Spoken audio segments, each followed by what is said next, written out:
मिनाब का एक छोटा सा शहर, हॉर्मुज़गान प्रांत, और उस शहर का एक स्कूल जहां कुछ ही घंटे पहले तक मासूम बच्चियों की हंसी गूंज रही थी। खिलखिलाती आवाजें, किताबों की महक, ब्लैक बोर्ड पर लिखे सबक, कलमों से खिंचती रेखाएं, रंग बिरंगी पेंसिलें और सपनों से भरी छोटी छोटी कॉपियां। लेकिन 28 फरवरी 2026 की सुबह सब कुछ अचानक बदल गया।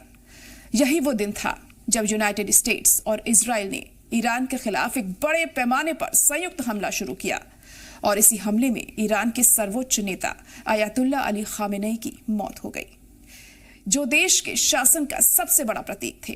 तेहरान, इस्फहान और कौम समेत देश के रणनीतिक ठिकानों पर हवाई और मिसाइल हमले हुए। सरकारी इमारतें, सैन्य अड्डे और नागरिक बुनियादी ढांचा निशाना बने। लेकिन उस सुबह की सबसे दर्दनाक कहानी मिनाब के एक स्कूल से सामने आई। शज़ार है तैयब है गर्ल्स स्कूल।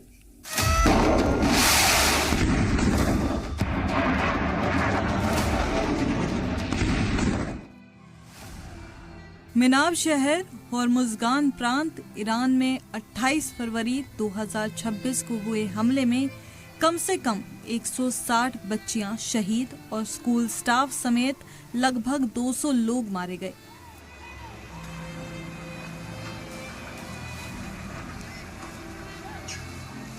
राहत टीमें घंटों तक मलबे में जिंदा बच्चों की तलाश करती रही।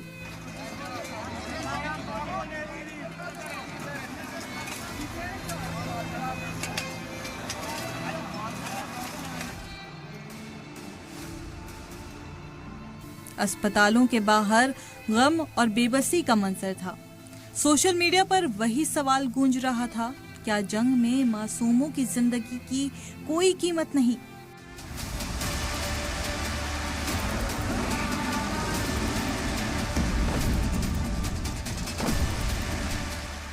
सियासी माहिरीन के मुताबिक ये हमला सिर्फ एक सैन्य रणनीति का हिस्सा नहीं, बल्कि अमेरिका और इजराइल की उस सख्त और विवादित कार्रवाई की मिसाल है जिसमें नागरिक इलाके और मासूम बच्चों तक जंग की जद में आ गए।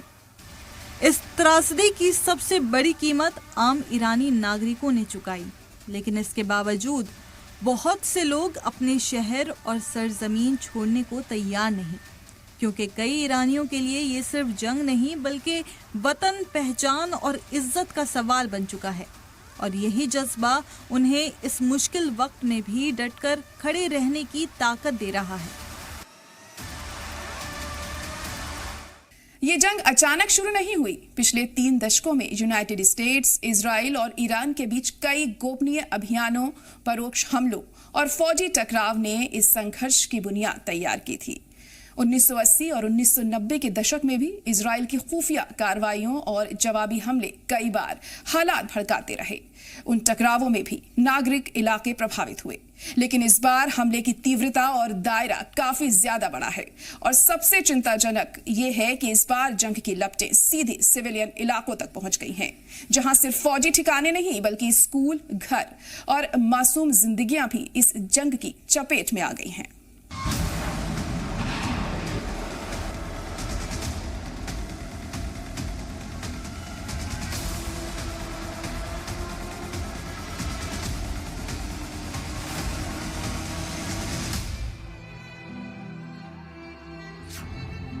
मिनाब स्कूल हमला केवल एक दर्दनाक घटना नहीं, ये उस बड़े सैन्य टकराव का शुरुआती इशारा था जो अब केवल 2 देशों तक सीमित नहीं रहा।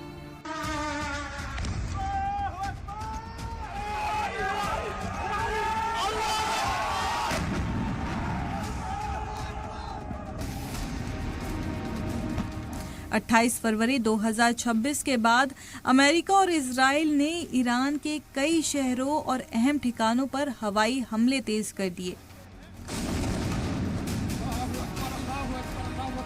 ईरानी सैन्य ठिकानों के साथ साथ कई नागरिक इलाके भी जंग की जद में आ गए।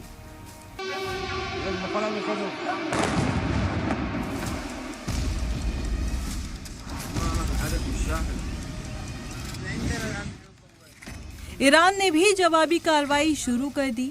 मिसाइल और ड्रोन हमलों के जरिए इजराइल और खाड़ी देशों में मौजूद अमेरिकी ठिकानों को निशाना बनाया गया। लेकिन अफसोस की बात यह है कि ये जंग अब केवल रणनीति, हथियारों या फिर खुफिया अभियानों तक सीमित नहीं रही। अब इसकी चपेट में मासूम जिंदगियां आ चुकी हैं। मिनाब के उस स्कूल की बच्चियां इस भयानक जंग की सबसे दर्दनाक कीमत बन गईं।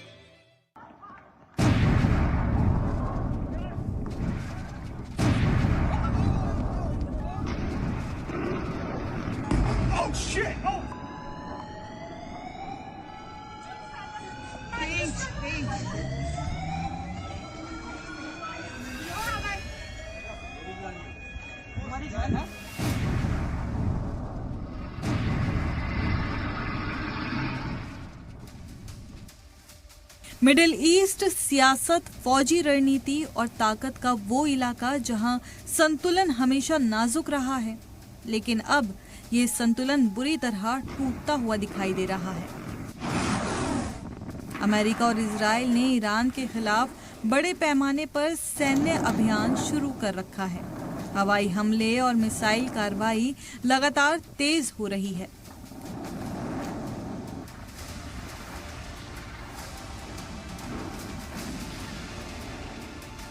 ईरान ने भी जवाबी कार्रवाई करते हुए इजराइल और खाड़ी देशों में मौजूद अमेरिकी ठिकानों को चुनौती दी है। लबनान की सरहद से हिजबुल्लाह ने इजराइल पर हमले तेज कर दिए, जिससे जंग का एक नया मोर्चा भी खुल गया है।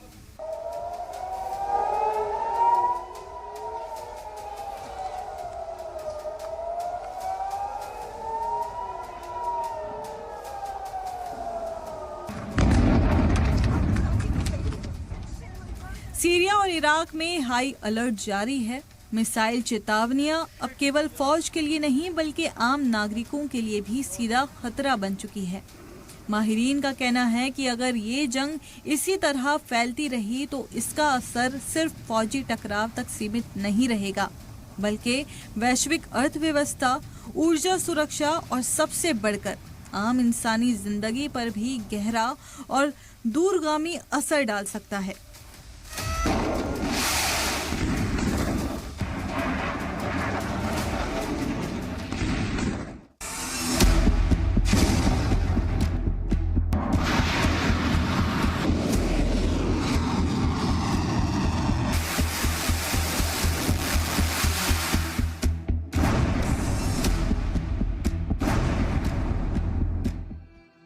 इस बड़ी जंग में सबसे बड़ी चोट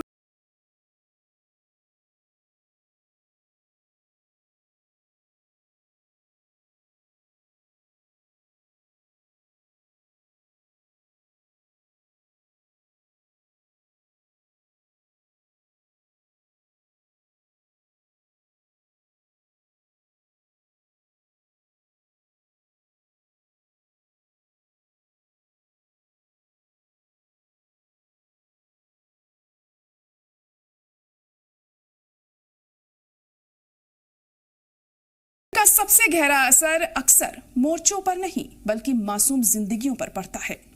आज मिडिल ईस्ट में बच्चों की तालीम भी उसी संकट से गुजर रही है। सैकड़ों स्कूल या तो बंद हो चुके हैं या फिर गंभीर रूप से क्षतिग्रस्त हो गए हैं। टीचर और स्कूल स्टाफ अपनी सुरक्षा के लिए सुरक्षित इलाकों की तरफ चले गए हैं और मासूम बच्चे अब किताबों और क्लासरूम की जगह डर और असुरक्षा के माहौल में जीने को मजबूर हैं। तालीम मुतासिर है, घर से दूर रहना पड़ रहा है और परिवार की आर्थिक मुश्किलें भी बढ़ती जा रही हैं।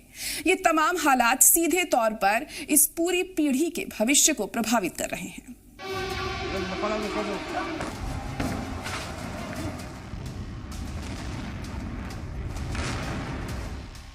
माहिरीन नफ्सियात चेतावनी दे रहे हैं कि अगर ये हालात लंबे अरसे तक बरकरार रहे तो ये पूरी नस्ल सिर्फ तालीमी तौर पर ही पीछे नहीं रह जाएगी, बल्कि अपने बचपन की मासूमियत और खुशियों से भी महरूम हो सकती है।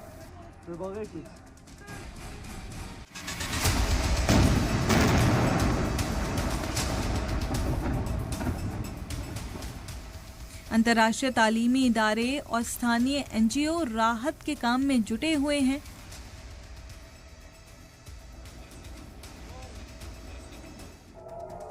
लेकिन लगातार मिसाइल और ड्रोन हमलों की वजह से मदद हर जगह पूरी तरह नहीं पहुंच पा रही है।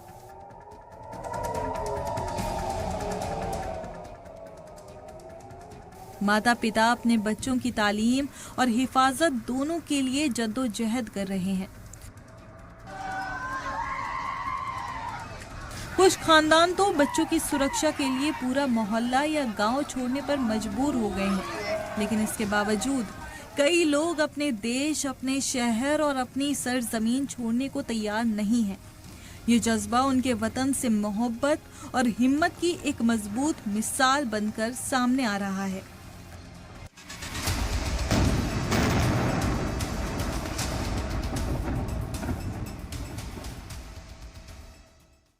इन हालात में बच्चों की पढ़ाई अब सिर्फ एक बुनियादी जरूरत नहीं रही, बल्कि ये उनके भविष्य की हिफाजत और पूरे समाज की जिंदगी का एक अहम हिस्सा बन गई है।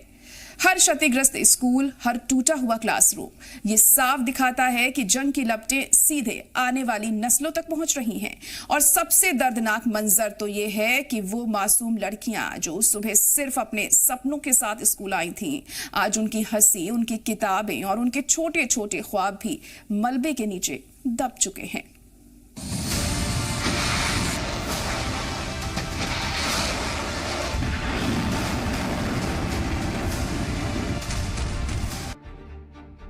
स्कूलों और अस्पतालों पर हुए हमलों के बाद सबसे बड़ा असर आम नागरिकों पर पड़ा है। छोटे शहरों और गांवों में लोग अपने घर छोड़कर शरणार्थी केंद्रों की तरफ जाने पर मजबूर हो रहे हैं।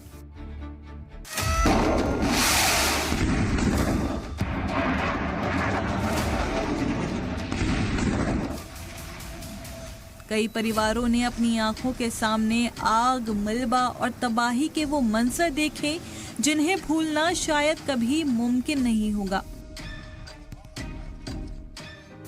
बचपन की यादें, परिवार की तस्वीरें और रोजमर्रा की जिंदगी की छोटी छोटी खुशियां, सब कुछ पल भर में तहस नहस हो गई।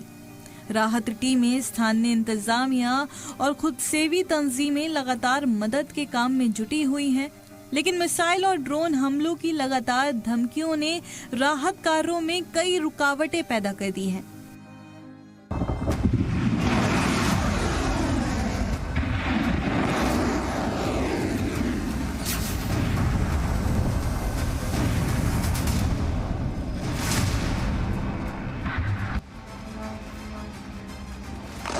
कई बार खाना, पानी और जरूरी दवाइयां भी वक्त पर जरूरतमंदों तक नहीं पहुंच पाती, जिसकी वजह से मुश्किलें और भी बढ़ जाती है।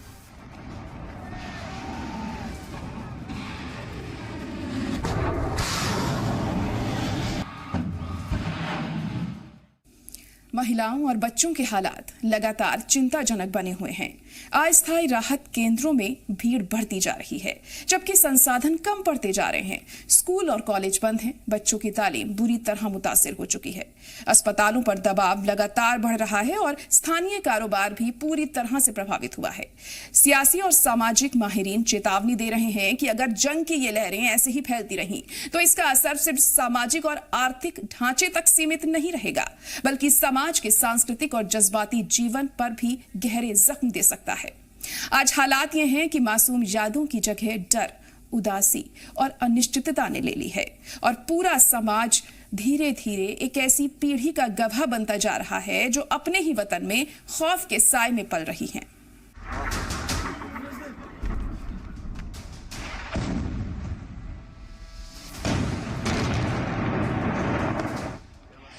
मिडिल ईस्ट की सियासत अब पूरी तरह तनाव के दौर में दाखिल हो चुकी है। लेबनान की सरहद से हिजबुल्लाह ने इजराइल पर हमले तेज कर दिए हैं, जिससे इस पूरे इलाके में पिछले कई वर्षों की सबसे गंभीर हिंसा देखने को मिल रही है।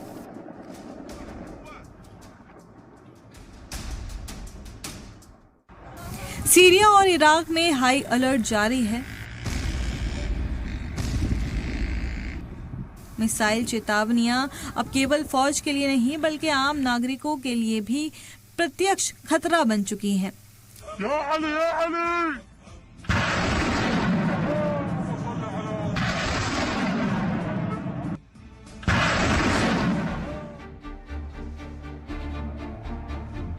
अरब में भी हालात का असर साफ दिखाई दे रहा है। निवेशक बड़ी अनिश्चितता से चिंतित हैं और वैश्विक बाजारों में तेल की आपूर्ति पर संभावित असर की आशंका बढ़ती जा रही है। यानी ये टकराव अब केवल सीमाओं तक सीमित नहीं रहा, इसके प्रभाव पूरे क्षेत्र और वैश्विक अर्थव्यवस्था तक महसूस किए जा रहे हैं।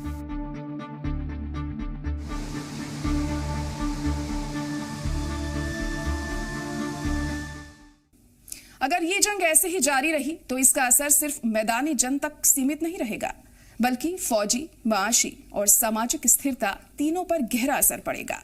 कूटनीतिक कोशिश अगर तेज ना हुई और अंतर्राष्ट्रीय दबाव अगर मजबूत न बनाया गया तो वैश्विक अर्थव्यवस्था और निवेश भी बड़े संकट में पड़ सकते हैं।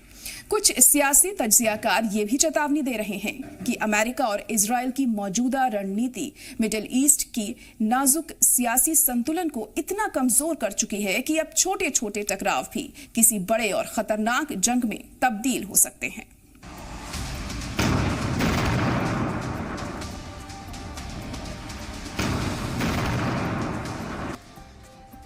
हालात का असर तेजी से दिखाई देने लगा है। स्ट्रेट ऑफ हॉर्मज जैसे अहम ऊर्जा रास्तों में बढ़ती बेचैनी की वजह से तेल की कीमतों में तेजी देखी जा रही है। इन्वेस्टर घबराहट में हैं और बड़ी अंतर्राष्ट्रीय कंपनियां अपने निवेश को महफूज रखने की कोशिशों में लग गई हैं। हवाई और समुद्री रास्ते पर निगरानी कड़ी कर दी गई है। तेल रिफाइनरियों और बंदरगाहों की हिफाजत भी पहले से कहीं ज्यादा सख्त कर दी गई है। माहिरीन ने माशियत चेतावनी दे रहे हैं कि अगर ये जंग लंबी खिंच गई तो इसके असरात सिर्फ मिडिल ईस्ट तक महदूद नहीं रहेंगे। यूरोप, एशिया और अमेरिका तक ऊर्जा आपूर्ति, निवेश और माशी इस्तेकाम प्रभावित हो सकता है।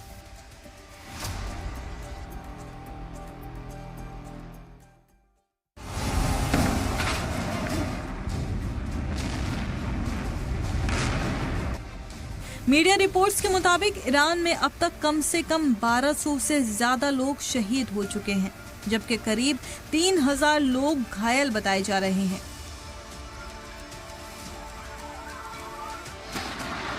अमेरिका और इजराइल के मिलिट्री ठिकानों पर जवाबी हमलों में इजराइल में 200 से ज्यादा सैनिक मारे जाने की खबर है, जबकि अमेरिकी ठिकानों पर भी 50 से अधिक हताहत बताए जा रहे हैं। खाड़ी देशों में मौजूद अमेरिकी ठिकानों पर ईरानी मिसाइल और ड्रोन हमलों में 60 से ज्यादा लोगों की मौत हुई है और कई लोग घायल बताए जा रहे हैं।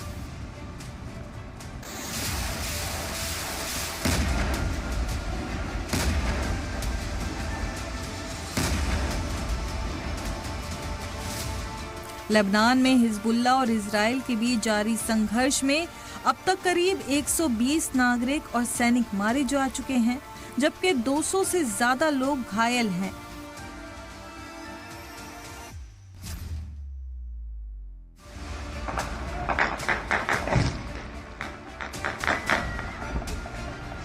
सीरिया और इराक में भी हालात बेहद तनावपूर्ण हैं।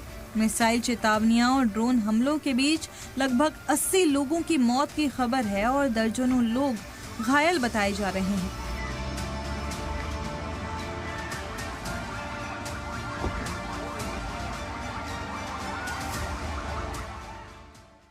ये आंकड़े सिर्फ संख्या नहीं है, ये हर परिवार की दर्दनाक कहानी है, हर बच्चे की खोई हुई मासूमियत की कहानी है, हर मलबे में दबा हुआ खिलौना और किताब ये बताती है कि जंग की कीमत सबसे ज्यादा अमूमन मासूम नागरिक चुकाते हैं।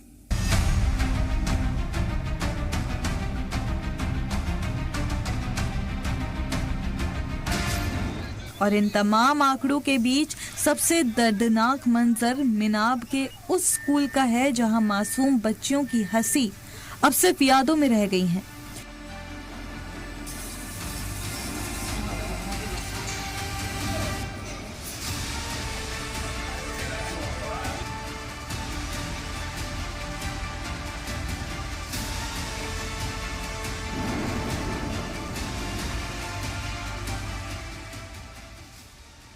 उनकी रंगीन किताबें, पेंसिलें और छोटे छोटे खिलौने आज भी मलबे के नीचे दबे पड़े हैं, मानो इस जंग की खामोश गवाही दे रहे हों।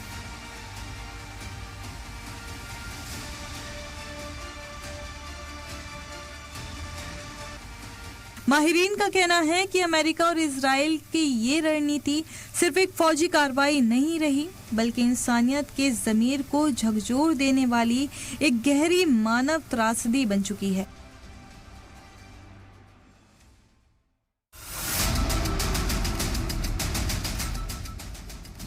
हैरान करने वाली बात यह है कि ईरान की आम जनता ने अपने शहरों और अपने वतन को छोड़ने से इनकार कर दिया है।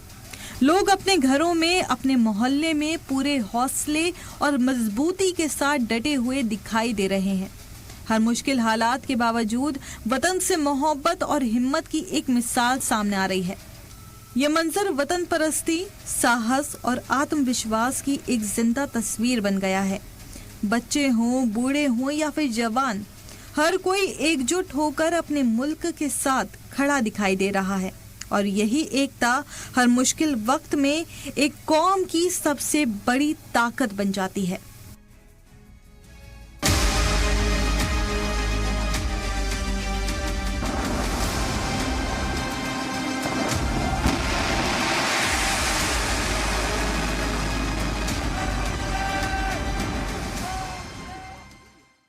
नाजरीन, ये जंग केवल सैनिकों की जंग नहीं रही है, ये इंसानियत के खिलाफ एक बड़ी चुनौती बन चुकी है।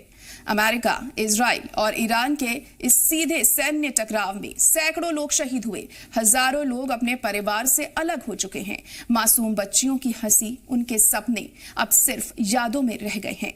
स्कूल जो कभी तालीम और उम्मीद की जगह हुआ करते थे, आज कई इलाकों में खामोश खंडर बनते जा रहे हैं। जंग की आग जब भड़कती है तो उसकी लपटें सिर्फ सरहदों तक सीमित नहीं रहती, वो इंसानियत के दिल तक पहुंचती हैं। सवाल आज भी वही है, क्या दुनिया इस आग को बुझाने के लिए आगे आएगी या इतिहास में एक और दर्दनाक अध्याय जुड़ता रहेगा? इसी सवाल के साथ इजाजत दीजिए, खुदा हाफिज।